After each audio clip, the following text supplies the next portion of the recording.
Julie Wharton, and I'm going to read to you The Elephant's Child. I've put on my safari hat and my leopard print scarf.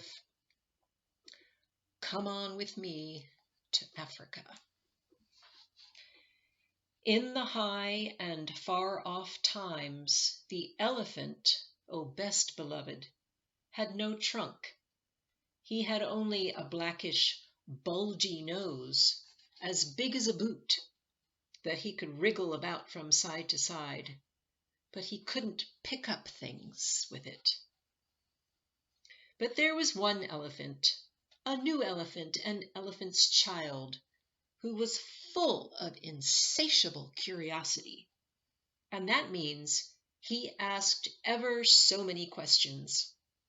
And he lived in Africa and filled Africa with his insatiable curiosities.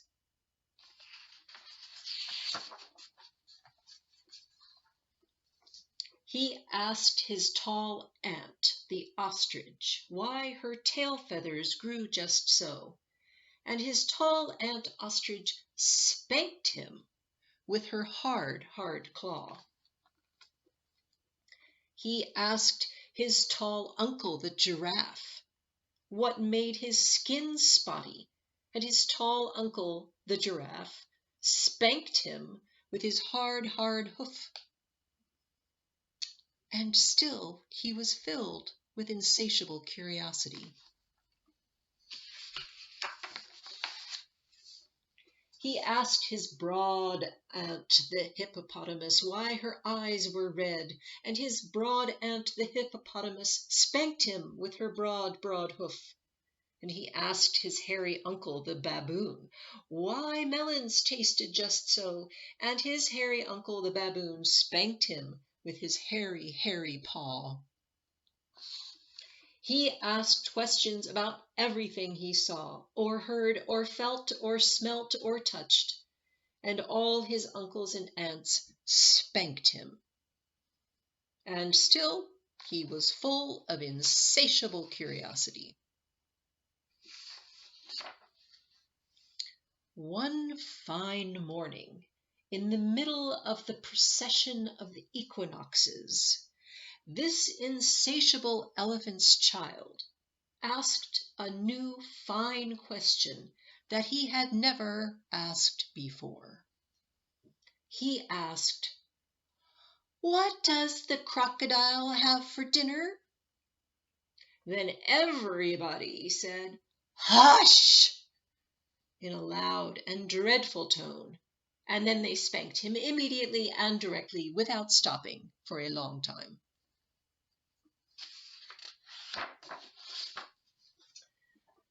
By and by, when that was finished, he came upon a kolo bird sitting in the middle of a wait-a-bit thorn bush, and said, "My father has spanked me, my mother has spanked me, and all my aunts and uncles have spanked me for my insatiable curiosity, and I still want to know what the crocodile has for dinner."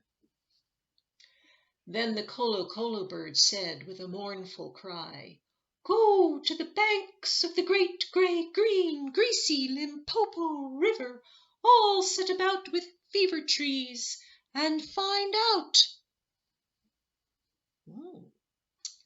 That very next morning, when there was nothing left of the equinoxes, because the procession had proceeded according to precedent, this insatiable elephant's child took 100 pounds of bananas, the little short red kind, and 100 pounds of sugar cane, the long purple kind, and 17 melons, the green crackly kind, and said to all his dear families, "Goodbye, I'm going to the great gray green greasy Limpopo River, all set about with fever trees, to find out what the crocodile has for dinner."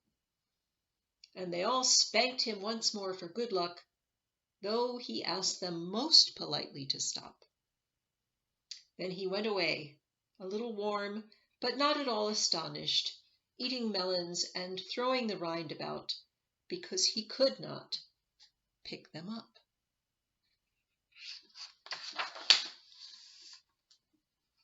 He went from Grahamstown to Kimberley, and from Kimberley to Kama Country, and from Kama Country he went east by north, eating melons all the time, till at least he came to the banks of the great, gray-green, greasy Limpopo River, all set about with fever trees, precisely as the Kolo bird had said.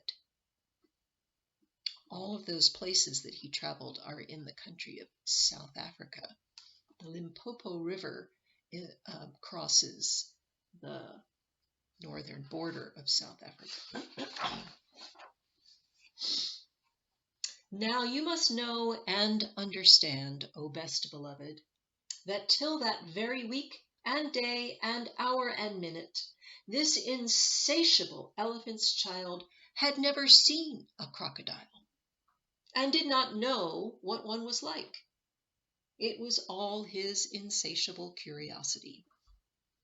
The first thing that he found was a bicolored python rock snake curled around a rock. "Excuse me," said the elephant's child most politely, "but have you seen such a thing as a crocodile in these promiscuous parts?"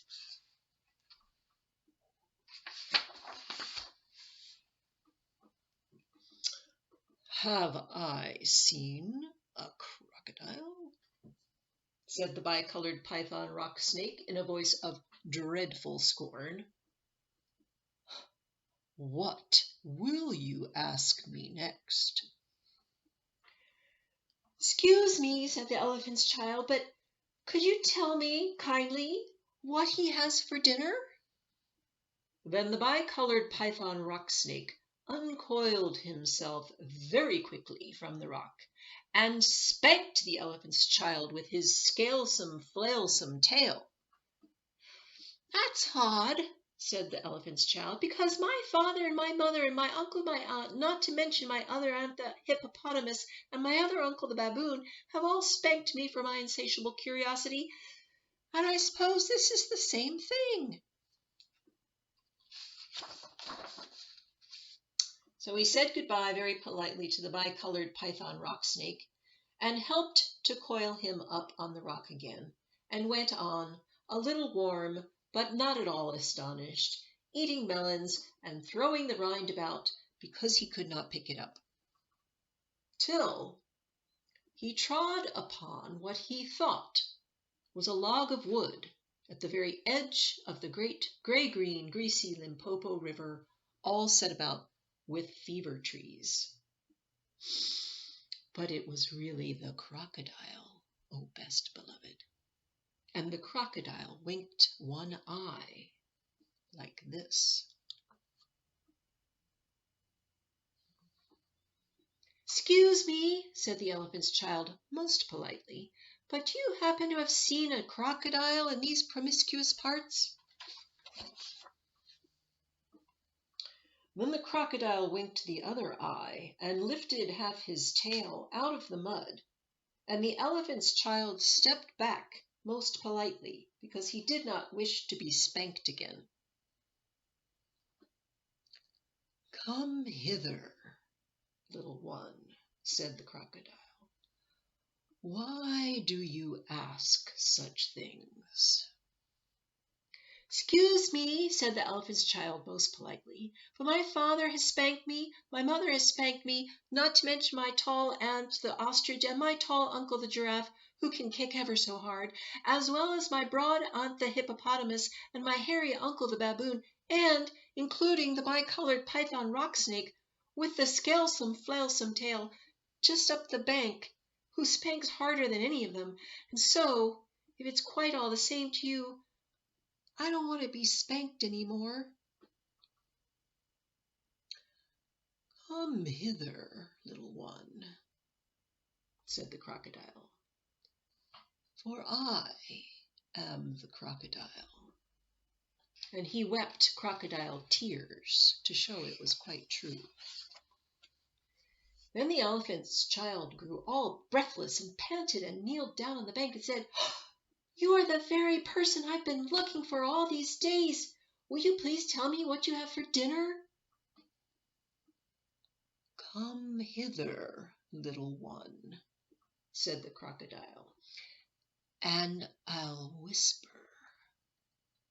Then the elephant's child put his head down close to the crocodile's musky, tusky mouth, and the crocodile caught him by his little nose, which up to that very week, day, hour, and minute had been no bigger than a boot, though much more useful. "I think," said the crocodile, and he said it between his teeth like this, "I think today I will begin with the elephant's child." At this, O best beloved, the elephant's child was much annoyed, and he said, speaking through his nose like this, "Let go! Let go! You're hurting me!" Then the bicolored python rock snake scuffled down from the bank and said, "My young friend, if you do not now immediately and instantly pull as hard as ever you can, it is my opinion that your acquaintance in the large pattern leather ulster," and by this he meant the crocodile, "will jerk you yonder into limpid stream before you can say Jack Robinson." This is the way bicolored python rock snakes always talk. Then the elephant's child sat back on his little haunches and pulled and pulled and pulled, and his nose began to stretch. And the crocodile floundered into the water, making it all creamy with great sweeps of his tail, and he pulled and pulled and pulled. And the elephant child's nose kept on stretching, and the elephant's child spread all his little four legs and pulled and pulled and pulled, and his nose kept on stretching. And the crocodile thrashed his tail like an oar, and he pulled and pulled and pulled. And at each pull, the elephant child's nose grew longer and longer, and it hurt him hideous. Then the elephant's child felt his legs slipping, and he said through his nose, which was now nearly 5 feet long, "This is too much for me." Then the bicolored python rock snake came down from the bank and knotted himself into a double clove hitch around the elephant child's hind legs and said, "Rash and inexperienced traveler, we will now seriously devote ourselves to a little high tension, because if we do not, it is my impression that yonder self-propelling man-of-war with armor-plated upper deck," and by this, O best beloved, he meant the crocodile, "will permanently vitiate your future career." That is the way bicolored python rock snakes always talk. So he pulled, and the elephant's child pulled, and the crocodile pulled, but the elephant's child and the bicolored python rock snake pulled hardest. And at last the crocodile let go of the elephant child's nose with a plop that you could hear all up and down the Limpopo.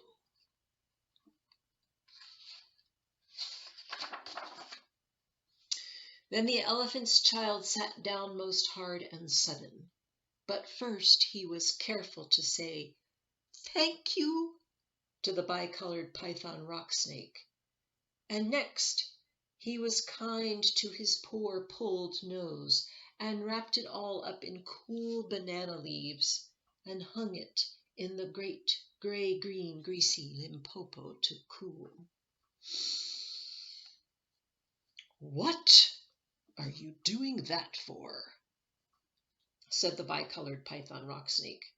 "Excuse me," said the elephant's child, "but my nose is badly out of shape and I'm waiting for it to shrink." "Then you will have to wait for a very long time," said the bicolored python rock snake. "Some people do not know what is good for them." The elephant's child sat there for 3 days waiting for his nose to shrink, but it never grew any shorter, and besides, it made him squint. For, O best beloved, you will see and understand that the crocodile had pulled it out into a really, truly trunk, same as all elephants have today.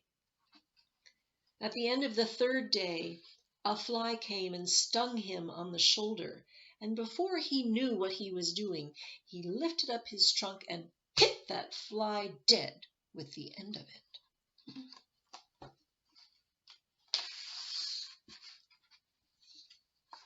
"Vantage number 1, said the bicolored python rock snake. "You couldn't have done that with a mere smear nose. Try and eat a little now."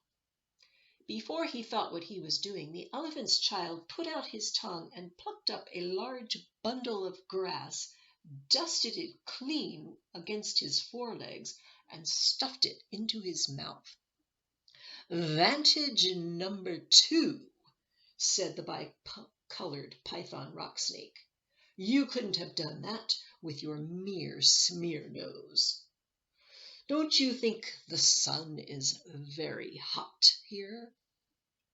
"It is," said the elephant's child, and before he thought what he was doing, he slooped up a sloop of mud from the banks of the great gray green greasy Limpopo and slapped it on his head, where it made a cool, sloppy, sloshy mud cap, all trickly behind his ears. "Vantage number 3, said the bicolored python rock snake. "You couldn't have done that with your mere smear nose. Now, how do you feel about being spanked again?" "Excuse me," said the elephant's child, "but I should not like that at all." "How would you like to spank somebody?" said the bicolored python rock snake. "I should like it very much indeed," said the elephant's child. "Well," said the bicolored python rock snake, "you will find that new nose of yours very useful to spank people with." "Thank you," said the elephant's child. "I'll remember that. And now I think I'll go home to all my dear families and try." So the elephant's child went home across Africa, frisking and whisking his trunk. When he wanted fruit to eat, he pulled the fruit from a tree instead of waiting for it to fall as he used to. When he wanted grass, he plucked grass up from the ground instead of going on his knees as he used to do. When flies bit him, he broke off the branch of a tree and used it as a fly whisk, and he made himself a new cool, slushy, squishy mudcap whenever the sun was hot. When he felt lonely walking through Africa, he sang to himself down his trunk, and the noise was louder than several brass bands. He went especially out of his way to find a broad hippopotamus. She was no relation of his, and he spanked her very hard to make sure that the bicolored python rock snake had spoken the truth about his new trunk. The rest of the time he picked up the melon rinds that he had dropped on his way to the Limpopo, for he was a tidy pachyderm. One dark evening he came back to all his dear families, and he coiled up his trunk and said, "How do you do?" They were very glad to see him, and immediately said, "Come here and be spanked for your insatiable curiosity." "Pooh!" said the elephant's child. "I don't think people know anything about spanking, but I do, and I'll show you." Then he uncurled his trunk and knocked two of his dear brothers head over heels. "Oh, bananas!" they said. "Where'd you learn that trick? And what have you done to your nose?" "I got a new one from the crocodile on the banks of the great gray green greasy Limpopo River," said the elephant's child. "I asked him what he had for dinner, and he gave me this to keep." "Looks very ugly," said his hairy uncle the baboon.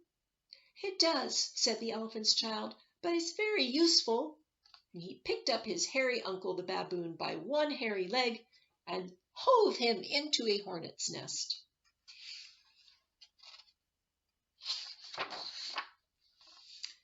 Then that bad elephant's child spanked all his dear families for a long time, till they were very warm and greatly astonished. He pulled out his ostrich aunt's tail feathers, and he caught his tall uncle the giraffe by the hind leg and dragged him through a thorn bush, and he shouted at his broad aunt the hippopotamus and blew bubbles into her ear when she was sleeping in the water after meals. But he never let anyone touch the Kolo bird. At last things grew so exciting that his dear families went off one by one in a hurry to the banks of the great gray green greasy Limpopo River, all set about with fever trees, to borrow new noses from the crocodile. When they came back, nobody spanked anybody any more, and ever since that day, oh best beloved, all the elephants you will ever see, besides all those that you won't, have trunks precisely like the trunk of the insatiable elephant's child.